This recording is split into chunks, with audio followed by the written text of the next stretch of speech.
Hi, it's me, and Walpurgisnacht 4, The Noon of Violet, was just released for Limbus Company, bringing with it 2 new 3-star IDs, as well as a new He Ego for Gregor. Just like every Walpurgisnacht, if you want these IDs, you need to obtain them during a period of Walpurgisnacht, and during this Walpurgisnacht, you will have to pull them by using Lunacy.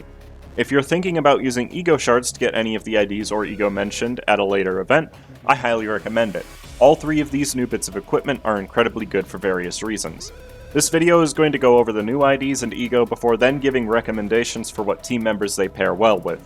So without further ado, let's get into it. The first of the new IDs I'd like to talk about is Lobotomy Ego Solemn Lament Yi Sang, a brand new 3-star ID designed for the Sinking archetype. We can't really go over Yi Sang's kit without first analyzing his new status effects, starting with the Living and the Departed.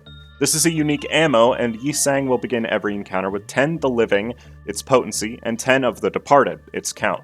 Effectively, this gives him 20 ammo, since each time he consumes the Living and the Departed, it picks either 1 potency or 1 count at random.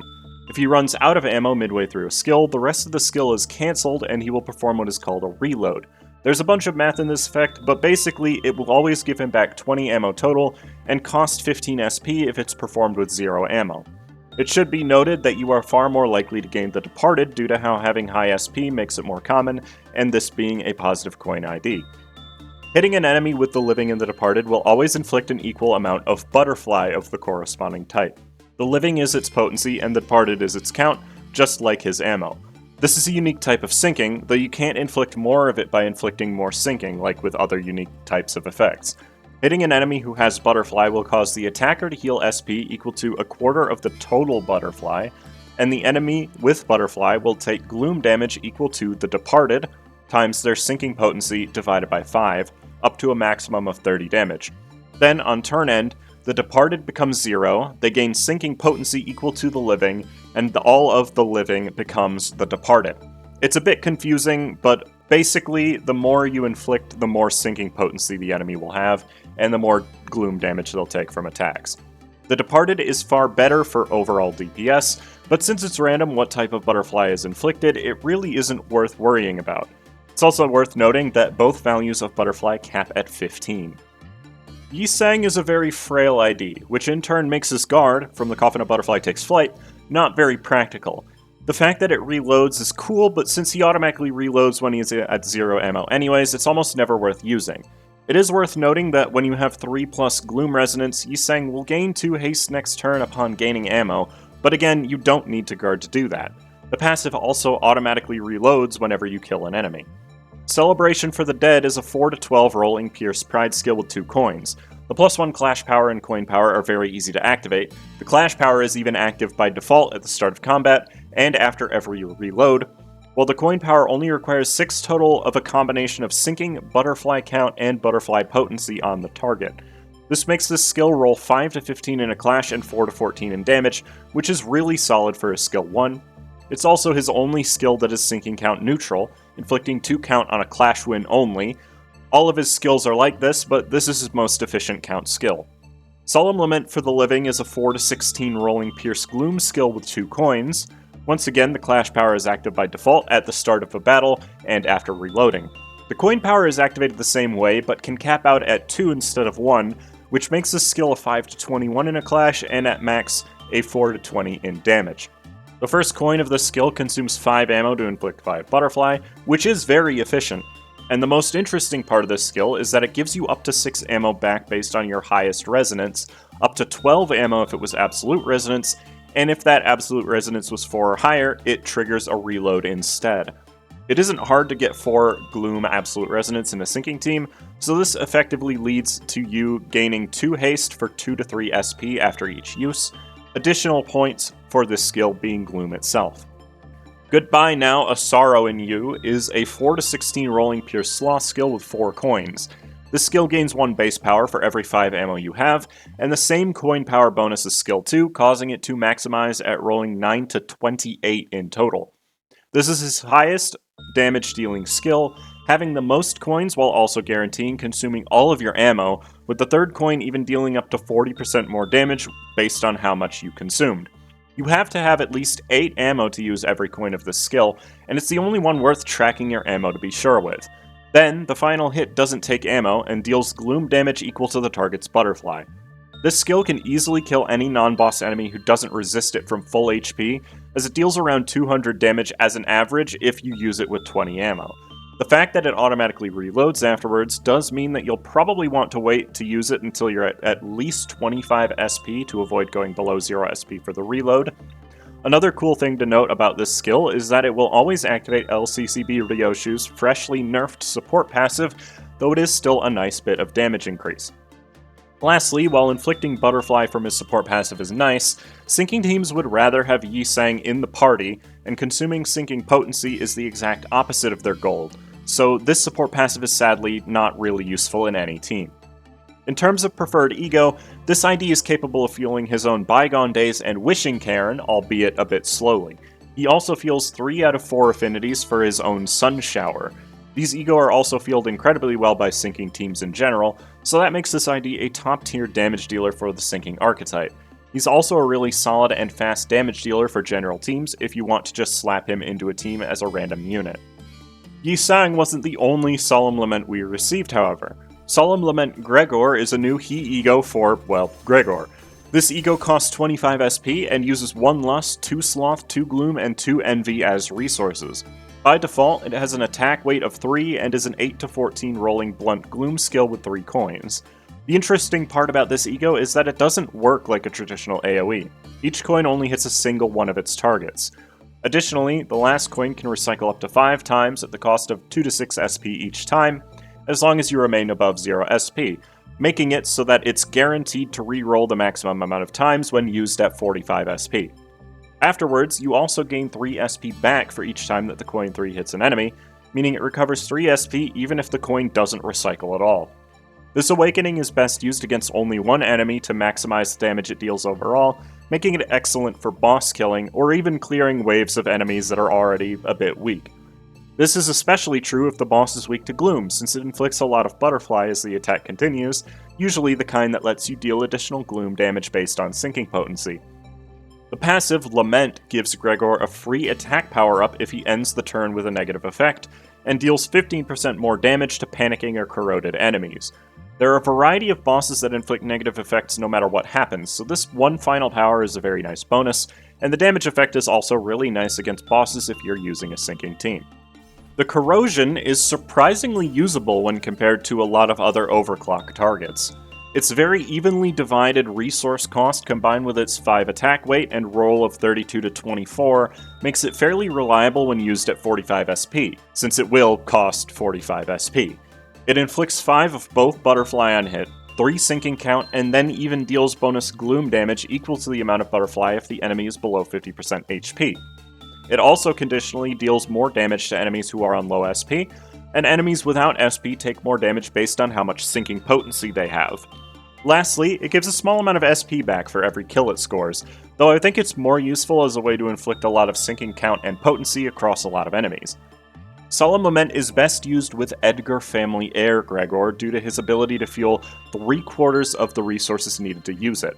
On top of that, it has a very good home in sinking teams that increase its overall damage by a solid amount, though it is better than its alternative AEDD in every team except for Rupture, and even then, that's debatable.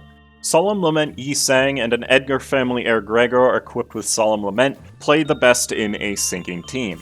The biggest team building conundrum that using him over Efflorest Ego Spicebush brings is a complete lack of gluttony on the majority of sinking IDs. As a result, it might be worth bringing Dietchi Association South Section 4 Merceau instead of one of your other sinking units in order to generate gluttony to use Sun Shower.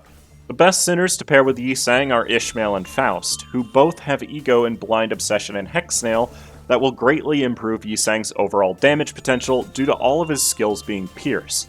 Ishmael is especially good since she has 2 very powerful sinking IDs that both synergize well with herself as well as Yi Sang. Some good support passives for a Yi Sang team include the previously mentioned LCCB Ryoshu, since she always boosts the damage of Yi Sang's skill 3. Mariachi Sinclair has a small damage bonus with Gloom resources, which are always easy to get. And while this isn't the fastest team ever, Sync Don Quixote can provide a nice damage boost to Yi Sang on turns after he gained haste from his passive. Of course, we didn't just get Solemn Lament in this Walpurgisnacht. Lobotomy Ego, Red Eyes, and Penitence Ryoshu was also added, and is a strong addition to the roster for both the Charge and Bleed archetypes. Of course, it would be too easy if she just had Charge. Instead, she has two types of unique charge in the form of Red Eyes and Penitence, because we all know that God plus spiders equals electricity. Why? I don't know, man. I don't make the rules. Whenever Ryoshu would gain charge count, she will instead gain one of the two. Each of these buffs has a cap of 20 and comes in 3 stages, with stage 1 being 1 to 7 count, stage 2 being 8 to 15 count, and stage 3 being 16 to 20 count. Red Eyes lets her skills that inflict more bleed equal to the stage, and Penitence lets her recover SP equal to double the stage on hitting an enemy with a coin that would gain Penitence. Penitence also has the added bonus of giving shield equal to the count percent of her maximum HP at the start of every turn. Despite this, she's also pretty frail for an ID, having only moderate speed and a low HP stat. Her passive has a lot of text on it, and is the only passive that requires multiple Sin Affinities to activate, but it basically just increases her damage. Coins that gain Red Eyes deal more damage per stack of Red Eyes, and even more if you're 3 or more speed faster than the target, plus you gain Red Eyes if you hit an enemy with Bleed. Coins that gain Penitence deal more damage respectively, even more if that target has lower SP, and gains Penitence if you have 20 plus SP. You also gain 1 Penitence naturally on being hit while the passive is activated. Mealtime Bedtime, her counter, is one of the best counters in the game, dealing good damage while also gaining 2 Red Eyes and Penitence, plus 1 more of each if you have 7 or less of their respective effect. Having a Lust counter also turbos Whistles if you bring her with Faust, and this ID is actually good enough to bring Lust Resonance back as a viable team setup. Both of You Shut Up is a 4 to 12 rolling Blunt Envy skill with 2 coins, and it gains coin power off of Red Eyes and Clash power off of Penitence. Just in general, gaining Penitence is easier than gaining Red Eyes, since 4/6 of her kit prioritize Penitence, and as a result, you shouldn't struggle with SP gain at all. This is a very solid skill 1 that is good enough to rely on to Clash in most situations, as long as you have at least 7 Penitence. SHSF is a 4 to 16 rolling Blunt Gloom skill with 3 coins that gains coin power if your Red Eyes and Penitence combined is 15 or higher, and another coin power if the target has 6 bleed. The last hit effect gives 3 Red Eyes if the target has 6 bleed, which isn't too hard to get as a threshold. This skill also allows Ryoshu to gain haste, activating the conditionals for her passive, skill 3, and her Red Eyes open ego. Skullbuster is a 5 to 17 rolling Blunt Lust skill with 3 coins that gains both coin and clash power if you use it at 45 SP, though it makes you lose 15 SP after the attack if you do so. This skill gains the most Red Eyes and Penitence out of all of her skills, so it's a great starter if you begin with it as one of your first 2 options for skills. It also heals her SP and HP, and also the HP and SP of the ally who needs each the most respectively, based on how much Penitence she has, and since this skill can gain 9, it's pretty easy to give at least a small bit of recovery to another ally. However, if both Red Eyes and Penitence are at 15 or higher, this skill becomes Serious Skullbuster instead. It has the same rolls as Skullbuster by default, but consumes all of your Red Eyes and Penitence to give you coin power and base power for every 5 consumed, respectively. So no matter what, this skill is an 8 to 29 rolling skill, with the potential to become a 9 to 33 roll. The main draw is the last coin, dealing insanely high damage, while also healing herself and as many allies as you have based on your highest resonance, and based on how much Penitence you consumed. It also inflicts both bind and attack power down to the target in amounts that are very noticeable. This skill is basically a mini version of Faust's Fluid Sac, healing up to 4 party members for a bit less than Fluid Sac on average. There is a drawback to this skill, in that it costs 15 SP, and also gives Ryoshu an effect called Only Ashes Remain on the next turn.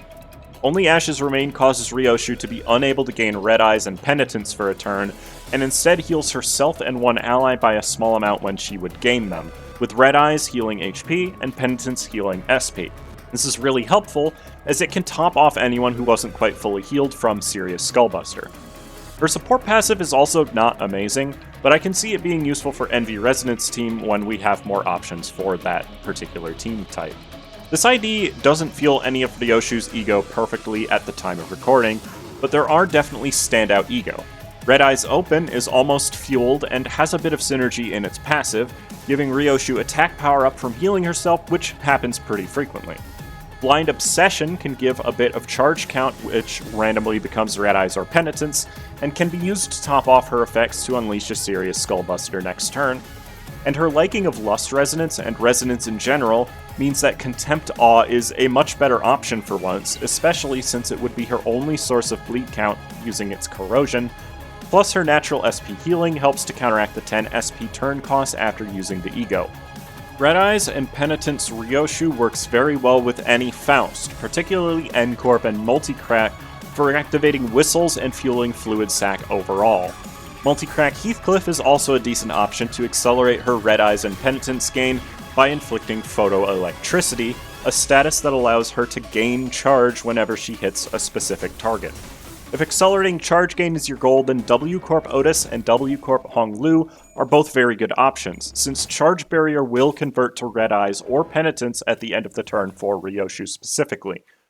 Don Quixote's Telepole and Merceau's Electric Screaming are both very good for giving Ryoshu more charge as well, so a team focused around Envy Resonance to accelerate charge will find Ryoshu to be a great addition to the team. This indirectly makes the middle a good pair for her as well. Even Gregor's AEDD helps to give her more charge through Spark Discharge Infliction, though it is quite a bit slower than your other options. Lastly, when leaning into Bleed, the Ring IDs are both really solid options to activate the Coin Power conditional and additional Red Eyes gain from her skill 2. Rhino Merceau is also good for providing high amounts of bleed count, while also being a charge ID to supplement. And that's about it. Thanks for watching my overview of the new Limbus Company equipment for Walpurgisnacht 4, the Noon of Violet. I hope everyone likes this new format that I'm taking with new ID releases. I wasn't really happy with how lazy the reviews have felt, and wanted to put a bit more effort in from here on out. It does mean that the reviews will be a few days later, but I'm hoping the quality makes up for it. If you want to use any of the new equipment, I have it on my loaner company with the best ID at Uptie 4 and level 45, and all of the irrelevant ego threads spun before. I'd appreciate it if you subscribed, commented, liked the video, and considered joining as a channel member, as it really helps me out, and I'm looking forward to making more reviews like this, and I hope you all have a great rest of your day.